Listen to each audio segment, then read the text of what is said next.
Hello and welcome to CloudFolks HUB. As you know that our DynamoDB series is going on, and in previous video I explained you about DAX. DAX is used to increase your DynamoDB performance up to 10x. So it's really very important feature, right?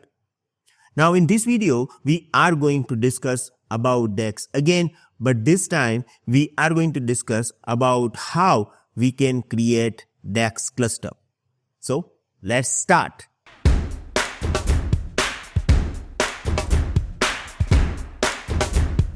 Here right now I am inside my DynamoDB console, and here I have this DAX option. Now if you want to create new DAX cluster, you can go to the clusters and you can click on create clusters. Now here we are going to get 1, 2, 3, 4 options. I'm going to explain you each and every options very carefully, and I'm also going to provide you this mind map. In this mind map, I already explained all these points step by step. So you can watch video one time, and then if you want to prepare for examination and if you just need overview, you can directly refer this mind map. You can download this mind map from the description of this video. Now, here I am going to explain you this first option, choose cluster nodes. As you know that when we are going to talk about cluster means group of multiple node. Here I can set up name, let's say that DAX cluster. Now here you need to choose node families. Node families means you have to define compute capacity of your nodes.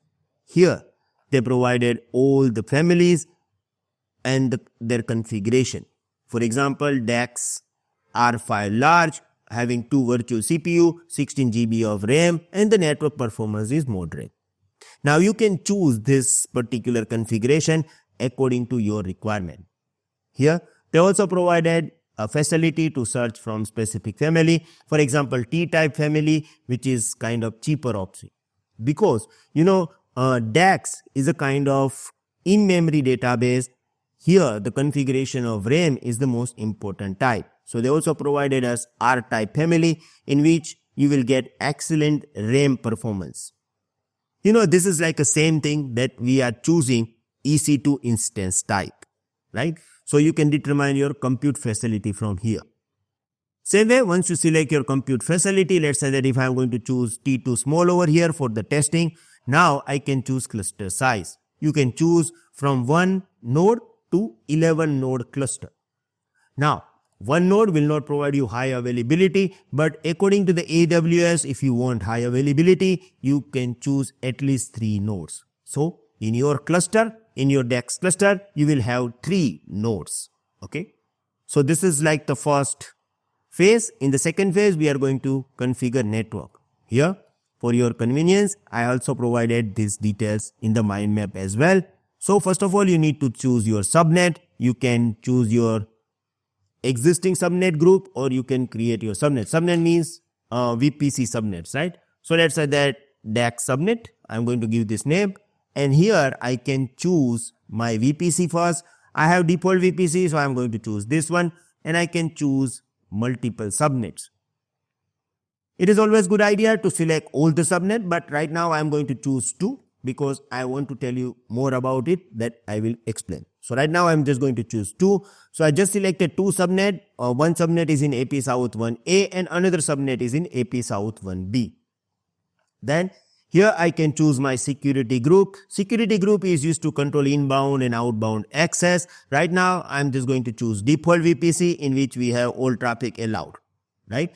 But you can create your security group. You can go to the VPC console, EC2 console or VPC console, create security group over there, and then you can choose this directly from here. So it is always good idea to choose right security group to protect your DAX cluster. Then they are also going to provide us availability zone option.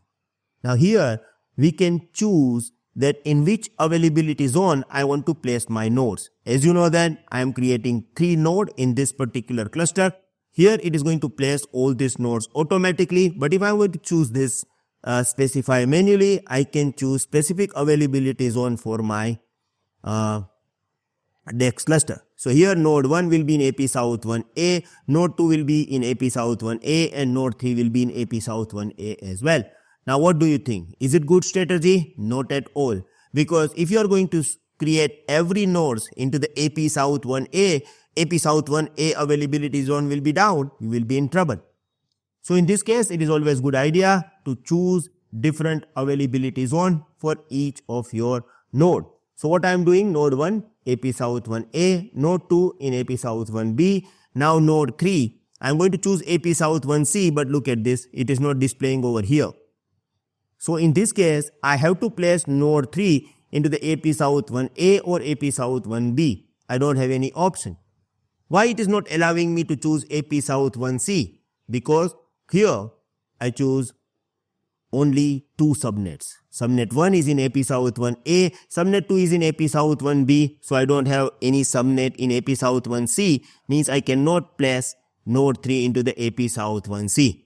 If I want to use AP South 1C, I can choose subnet with AP South 1C. So I am going to choose this subnet which is in AP South 1C. Now, if I am going to choose availability zone, it is giving me this option to place node 3 in AP South 1C. So if you want to choose this manually, you can, but if you are going with the automatic, no need to worry about it. It is going to place this into the different availability zone for sure. Now, I choose my VPC in which I am going to place my DAX cluster nodes. Now I am going to click next. Here I am going to choose IAM permission. Now what is this IAM permission? See, once you have your DAX cluster, then DAX cluster is going to read and write data from your database table, means your DynamoDB table. So in this case, your DAX cluster must have permission to read and write data from your DynamoDB table, and that permission you can assign using IAM role. If you have existing role, if you have predefined role, you can choose this. Otherwise, you don't need to worry because they are giving us facility to create role directly from here. So it will create role and it will attach role directly with our DAX cluster. So I'm going to say that DAX role.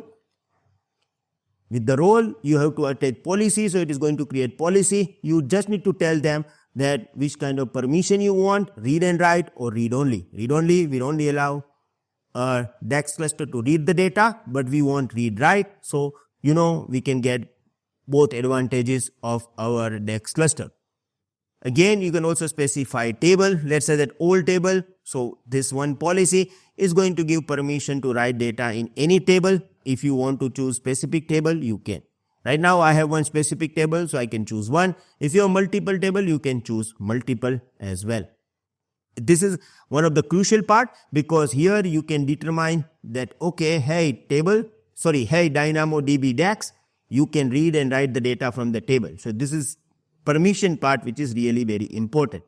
Now, here we have good facility when you are going to store data into the DAX cluster. It is going to encrypt this data. So it is going to encrypt data at rest. Even if you are going to transfer the data from DynamoDB cluster to DynamoDB table, it is also encrypted in transit, right? So these options are available over here that I already provided you into the mind map. It is all about configure security.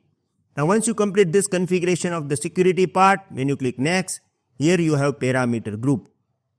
Using parameter group, you can fine tune your DAX cluster. You can set up TTL or how you want to cache the data, caching TTL time, how it is going to refresh this. So everything is there. Here, AWS provided us default policy, default DAX 1.0, which is having all the fine-tuned configuration. You cannot edit this, but yes, if you want to create your own, you can click on create new group and you can create new parameter group according to your requirement. I recommended you to go with the default one. Verify this, it is working according to your expectation. If it is, then no need to worry. Otherwise, you can create new one as well. And at the end, we have maintenance window.